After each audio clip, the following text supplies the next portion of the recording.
Hello and welcome back to another video. It's been a long time since I did these videos, maybe 2 years or 1 year. I stopped doing them because there was a lot of work and I was painting everything here, and suddenly the file got so big it consumed all the memory, and like takes 15 seconds to do anything. So now I'm on my laptop recording. It's a bit better or faster, but now I'm working on smaller files at a time. So, and this time I was thinking maybe just looking at one bit at a time. So, and we've been looking at, before you can look at my older videos, but I've looked at all the address decoding, timing, like there's a timing decoder here and here for X and Y.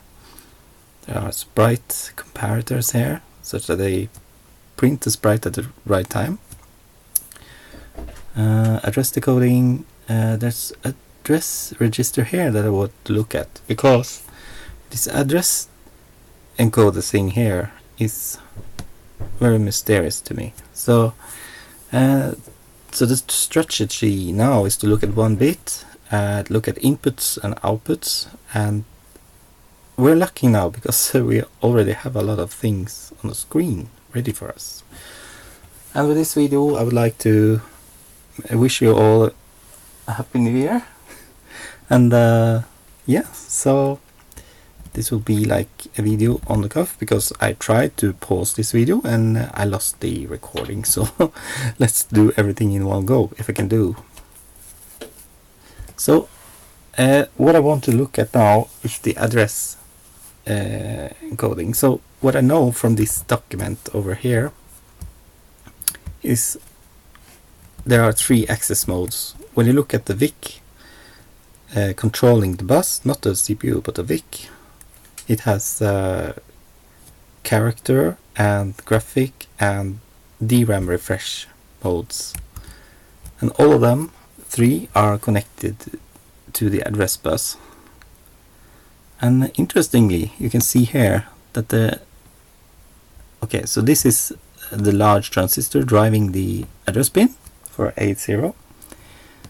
We have the input here, which I'm going to ignore for now, because we only want to see what's driving here. So basically this is like a I have looked at it, you can look at it in the next video, but this is like a decoder. So if the input is high, then this one is on. If it's low, this one is on. So you can push pull. Another thing that's interesting to see is that all of these things here driving that pin comes from 3 locations. That makes sense. Might be more, but from here it looks like there are 3, meaning you have 3 accessing modes. So before I leave this place, this part of the section, I found something interesting here. Since I'm not like, this one looks like a pulse jet, but that's not what I was going to look at. So here comes the input, drives this transistor and this transistor. Whenever the poly or the red crosses the diffusion, you get the transistor though. And these guys here are like pull-up resistors, only they are transistors, but they behave like pull-up resistors.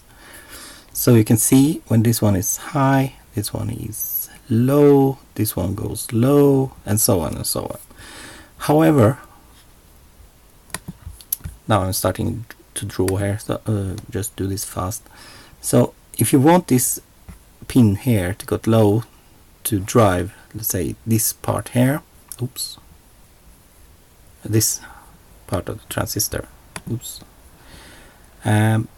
you need a path to ground. So this is ground, this is 5 volt, the metal here, the big large metal here. So that means this one must be on and this one must be on at the same time. And interestingly, you can see this is going through all of this here. It's like an enable. You see, this is the next bit, it has the same connection, same shape. So I have to look at that later, because I don't know why it's like that now, but it's something about enabling, I think. Anyway, so This gives us 3 paths to look at, but for now I would like to look at one of those, and in particular it's the memory pointers, because an address generator will have a memory pointer. So, and the register map for the VIC-2 has memory pointers, the video matrix pointers, and the character, I think. So let's and also for later you can notice that this one is blank. I can explain what these mean, but right now let's try just to find something, so where this one is missing, so that will be interesting. And for addresses, there's like no mute on me now, I'm just talking and talking. Let's find the address number 18. So this will be like a recap from before, and we know that the address decoders are here from my earlier videos. So let's bring that to the center, zoom in. I know it's here though, so but let's turn on. I told you that the file was so big, so what I've done, I've taken the big file, made it into a raster or an image, so I can overlay it like this, and then we can see here I've done some decoding. However, I have another file over here which is decoding this interrupt register. Now the interrupt register has another address here which has nothing to do with the interrupt register, but has something to do with number 18. So number 18 is the memory pointer register. So let's look at that. Now I'm doing the same mistake as before. So the way that this works, to recap that also, I haven't talked about that before. Let's turn off my scribblings here. So like this. Alright, so here is number 18. So the way that this works is all the address lines comes in here. So this is A0, A0, A1, A01, and so on. So, and you have a pull-up here, and you see this long net here. I think I need to turn on the diffusion and poly so you can see what I mean. So you can see this net here which goes through all of these transistors. The whole net is pulled high only when all of these are off at the same time. That means you need a combination which says 18. So and when you have that address, then it will run up to the register together with some control signals. I have to look that up. I'm pretty sure this is write and read. So number 18 is ANDed together with write and read and produces, let's see, so where does it go? I think it goes in here, yes, and it produces 2 signals, and they go up here. So we need to go back to the other diagram because this is not showing where it goes. So basically what you get is the address strobe for read and write. So whenever you get number 18 and a read pulse, one of these will be lit up. So yeah, so let's just follow them, and here they go. So this is where I'm going to end the video, because I will talk more about this later. Just give you a hint what I'm working on now. So you can see they come in here, and you can also see that it both of them, they will propagate through all of these guys over here.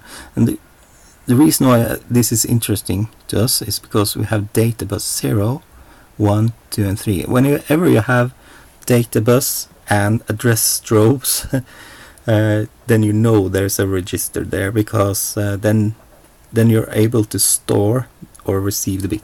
So back to that thing I was talking about here, the missing register bit. So let's have a look. Let's see. So here's 0, goes through here.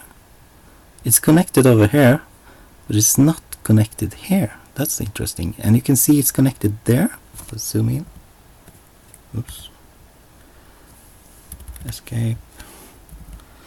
I'm getting the hang of this. I don't have a mouse on this computer right now. You can see it's connected there, so it will be stored. You can see this is the read and write strobes. Currently I don't know which of them are which, but I know they are read and write strobes for this register. So